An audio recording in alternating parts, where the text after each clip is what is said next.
邓先生25岁，来自四川，餐饮培训师，有请邓先生。谢女士24岁，来自重庆，家装顾问，有请谢女士，有请。欢迎两位啊！今天是谁要来的？来的目的是什么？是我要来的。你要来的目的是什么呢？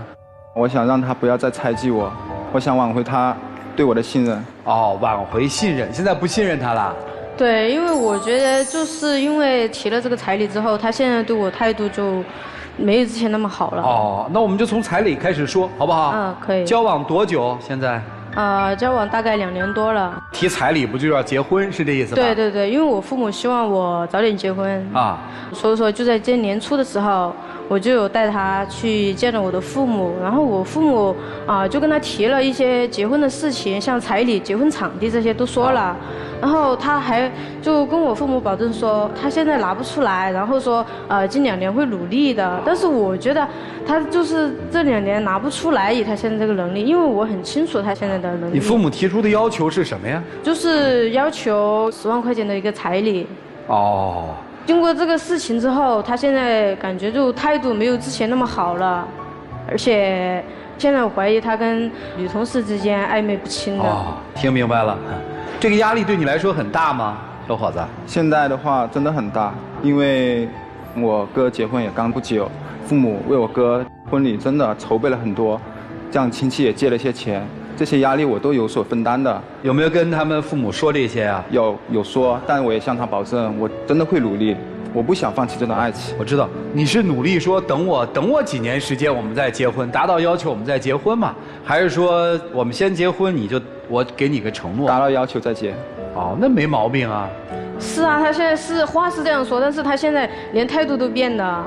感觉他就有点对我和父母有意见了，然后现在因为我之前有一次我找他，因为我家人生病了，那个时候我真的很着急，我要找他借一笔钱，因为是我谁生病了？我的姑姑，姑姑生病了，对，然后就是说我马上要去交这个治疗费，很急的，然后我就一直打电话、微信发给他，他却一直不回我，我那个时候就感觉他不想借给我，就是因为这个事情不想借我。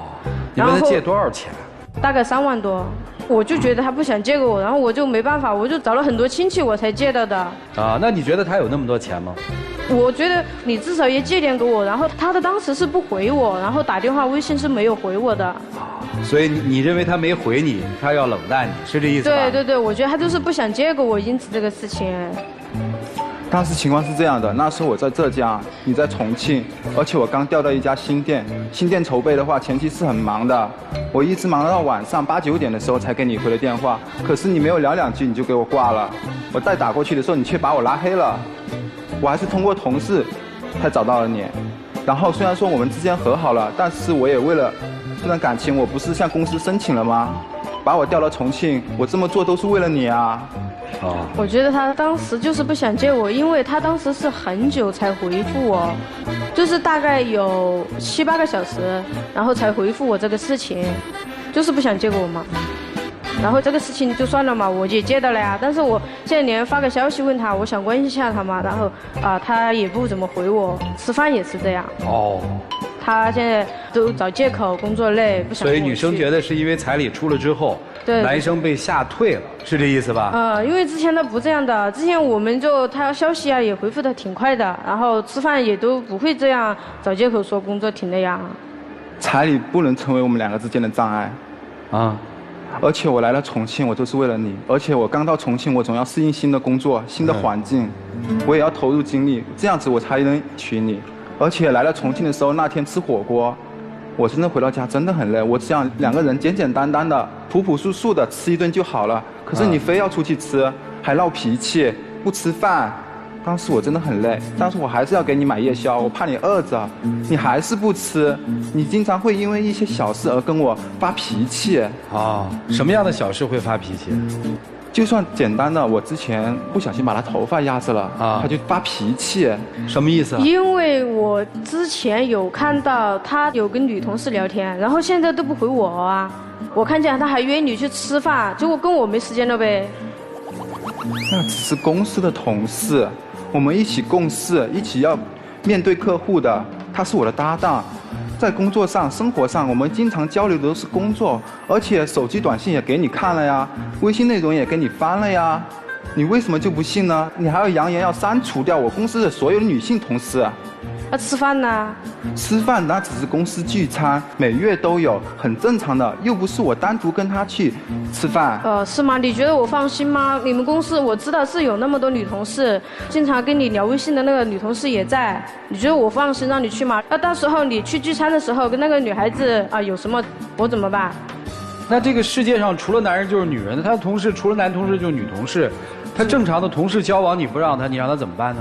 但是那个女的也在呀，我很不放心啊。我觉得其他女的还好，因为就是那个女的。那你为什么不放心那个女生呢？因为他们一直聊天，然后他为什么别人不叫他去吃饭，就叫他？你看到过他们俩单独吃饭是吗？对，因为之前我有看到过他和一个女孩子在那儿喝咖啡，这个商圈里面，但是我没有看到那个女孩子的正脸，所以我觉得看起来很像那个女同事，所以我很怀疑他和那个女同事肯定有点什么。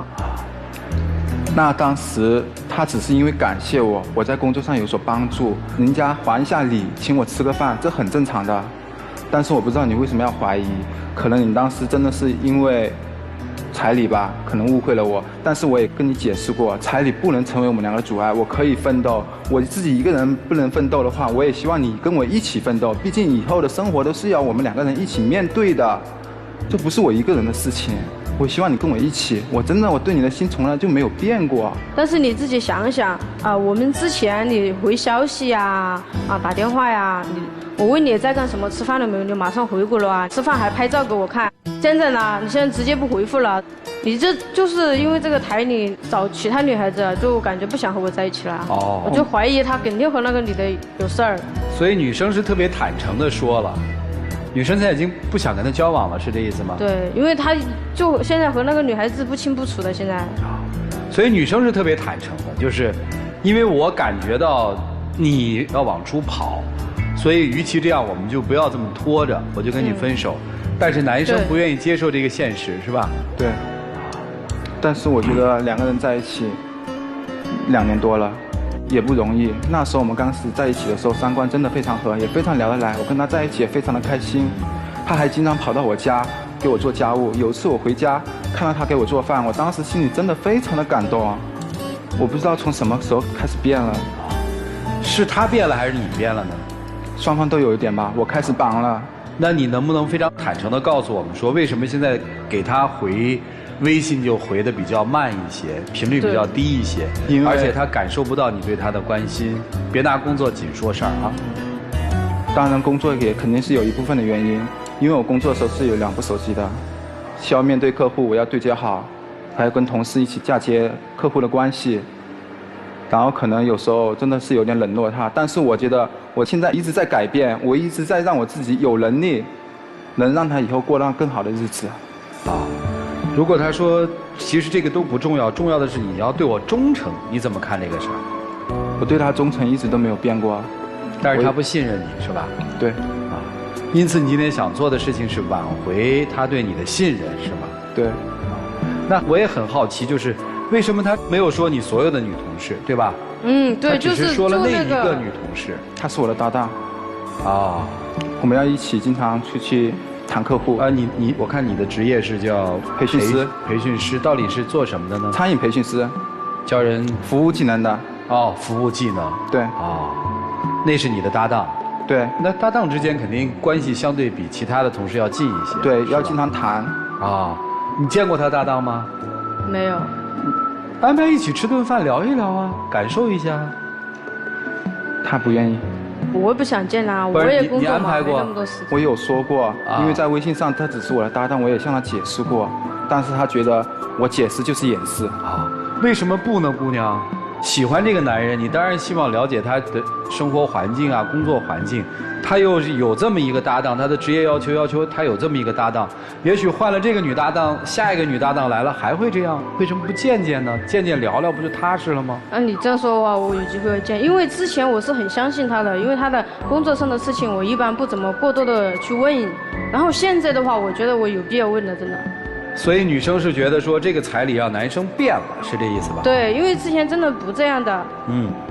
好了，一旦信任出现了危机，是最麻烦的一件事情。男生，我特别想知道啊，对于这彩礼这件事儿你怎么看？我觉得彩礼是正常的，毕竟我要爱她的话，我必须要证明自己，我能承担这个责任。所以就说你并没怪责他们家问你要彩礼这件事儿。对。你喜欢这姑娘什么呀？就是为什么要付出这么多娶她呢？因为我觉得跟她在一起2年多，从相识到相知都是不容易的，毕竟这2年的感情不是那么容易割舍的。我跟她在一起也非常的快乐啊，而且她非常知书达理。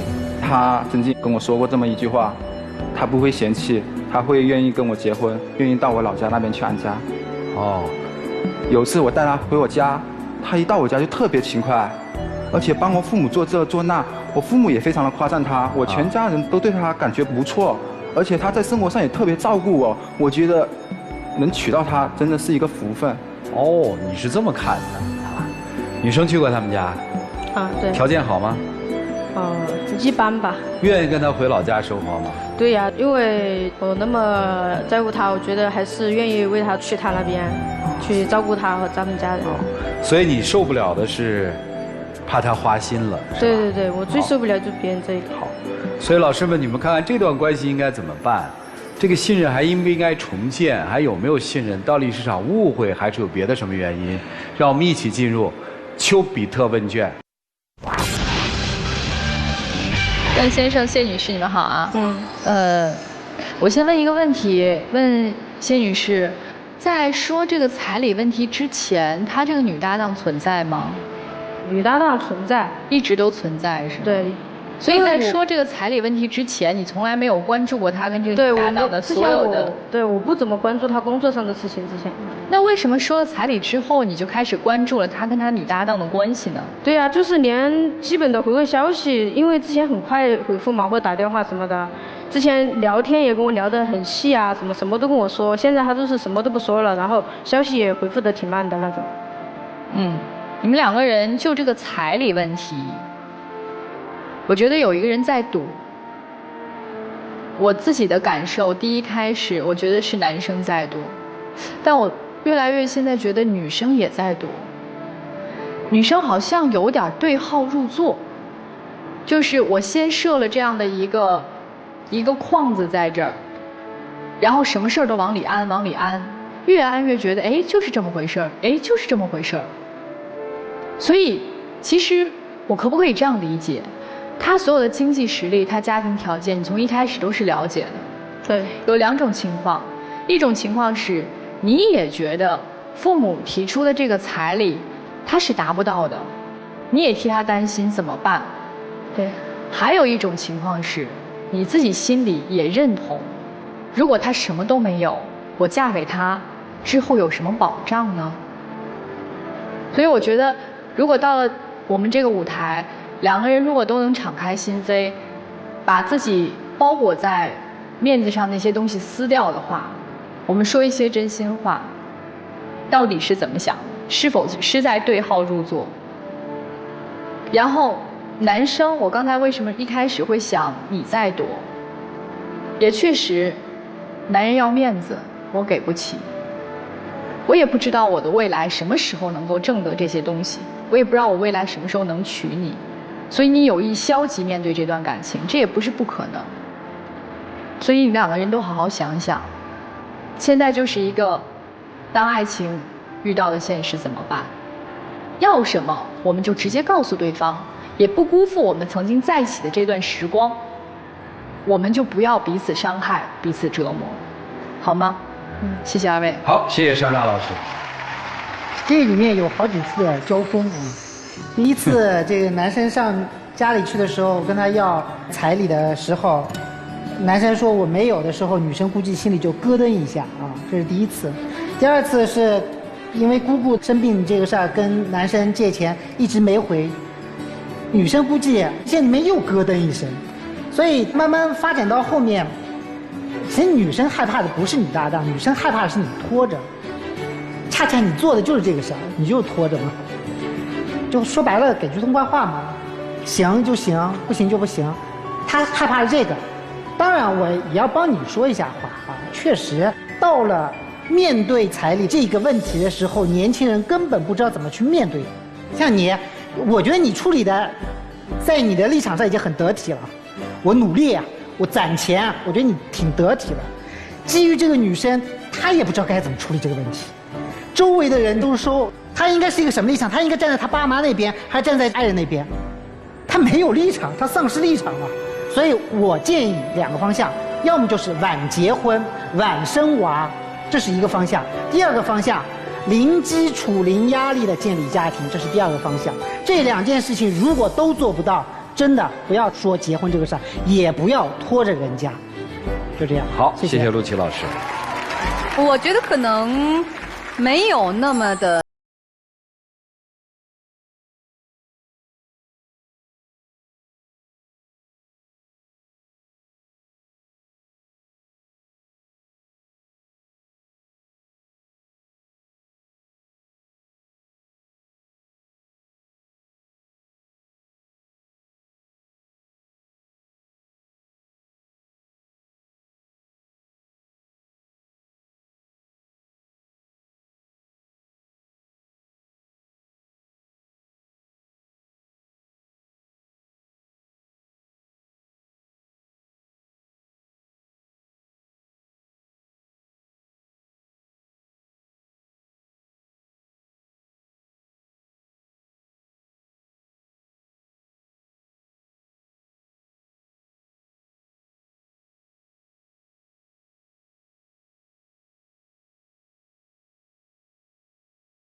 考验明天也有，也许你们2个真的没有那么合适。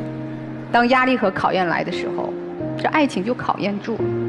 但也没有什么好遗憾和后悔的，能共同走一程，也是一个美好的回忆。我倒觉得不用各自为难，觉得不合适，那不如就分手吧。人的一生考验很多，希望你们在以后的生活中，考验来的时候，都能经得住。好吗？祝福你们吧，谢谢。好，谢谢杨老师。彩礼本身不是最重要的，怕就怕你们彼此已经潜移默化地把彩礼当成了彼此爱情的重量。我们不妨打开天窗说亮话，有的时候把一些东西隐藏起来，到最后会使自己更加难堪。即便他把彩礼给了你，你们这个婚结了，但从此你们的婚姻这疙瘩也就接下来。你们不管结婚多少年，都不会忘记当年的彩礼，把你们拦在了婚姻之外。因为这件事情在你们内心深处已经有了疙瘩，所以我说今时今日，我看资料上写，是你们主动要来到这个平台的嘛？是男生主动要来，女生还一而再再而三不太想来嘛？如果来了，就应该打开天窗说亮话，把自己内心的疙瘩都说清楚。即便不结婚，也不能让彼此之间有了怨恨。说白了，就这彩礼恶心到你们2人，但是在恶心的背后，你们也发现你们俩之间其实感情并没有那么深厚。所以说彩礼不好，但也好，照出了你们真实的情感。好吧？就这样。好，谢谢涂老师。一会儿真情告白的时候，把心里的真话都说给对方听嘛，好不好？接下来我们一起进入真情60秒。还记得我们当初认识的时候吗？那时候我们在一起真的无忧无虑，只要真心爱着对方就好了。我还是希望我们两个好好的，能在一起，像刚开始认识的一样，那么信任对方。我真的想跟你在一起，想跟你去奋斗。我对你的心从来都没有变过，但是我还想跟你说，我们真的还是在一起吧，不要离开我。我觉得是你没有给我足够的安全感，你就是因为这个彩礼的事情，现在对我特别冷淡，然后还和女同事这样暧昧不清的，你让我怎么办？我也很害怕呀。你让我以后怎么面对今后的生活？你现在，谢谢两位，请回吧，谢谢你们。